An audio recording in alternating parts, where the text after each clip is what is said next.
La libertad de expresión y reunión, como ha sido reconocido en la mayoría de los ordenamientos jurídicos, son libertades que gozan del estatus de derecho humano, que además se encuentran íntimamente interrelacionadas y que tienen diferentes modalidades de ejercicio.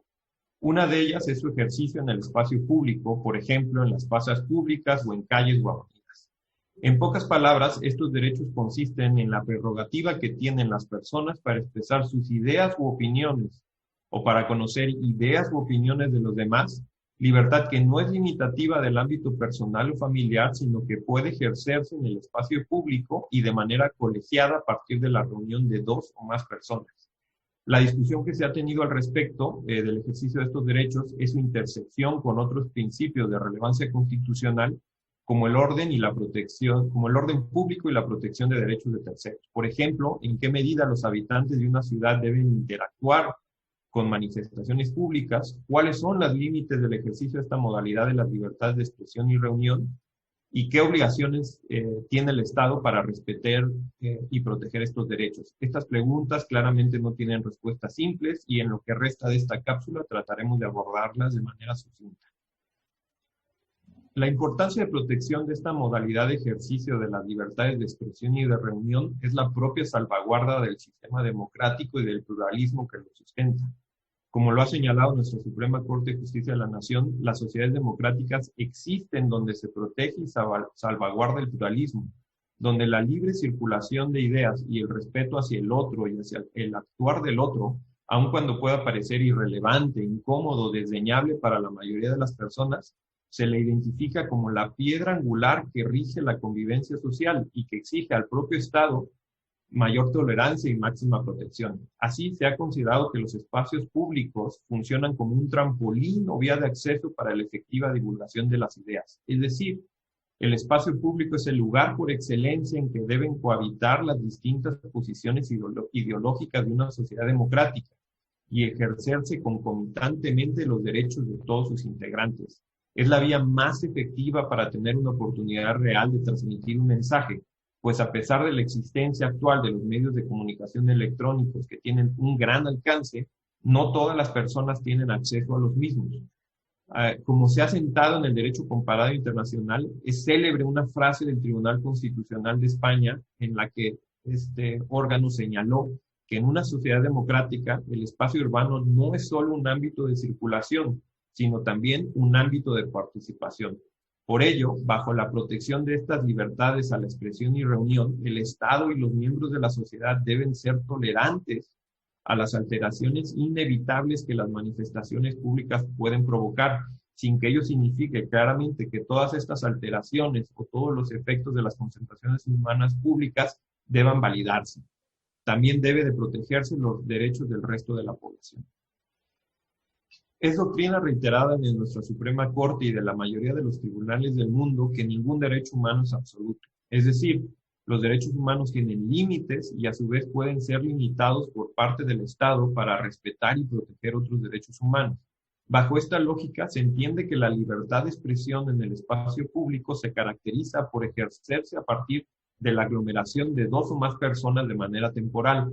Al respecto, es criterio de nuestra Suprema Corte que el Estado no puede exigir que estas manifestaciones o concentraciones de personas en el espacio público se hagan previo al otorgamiento de un permiso.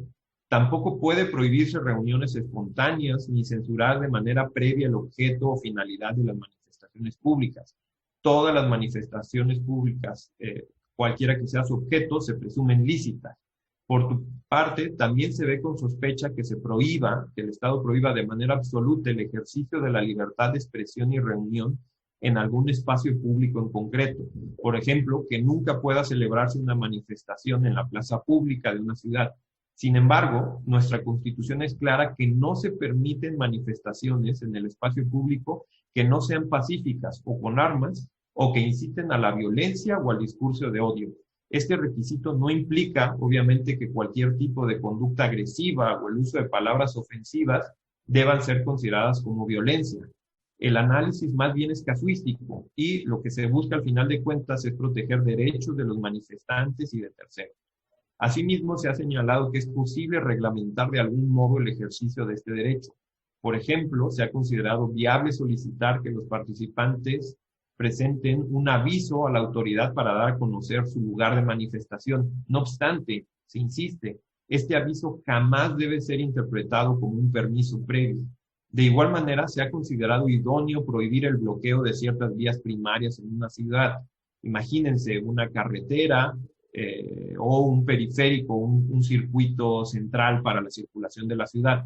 Sin embargo, esta prohibición solo se ha permitido bajo la lógica de que no es una prohibición genérica, no se trata de lugares que por excelencia son espacios de participación pública y que dicha prohibición se haga para proteger la seguridad de los propios participantes de la manifestación o para permitir que la ciudad pueda operar de manera razonable. En primer lugar, para conocer más del contenido y ejercicio de estos derechos, los invito a conocer diferentes fallos de la Suprema Corte y de otros tribunales que tratan el tema. En particular, les recomiendo la sentencia de la acción de inconstitucionalidad 96-2014 y su acumulada, primer precedente en donde nuestro Tribunal Constitucional se pronunció sobre esta temática.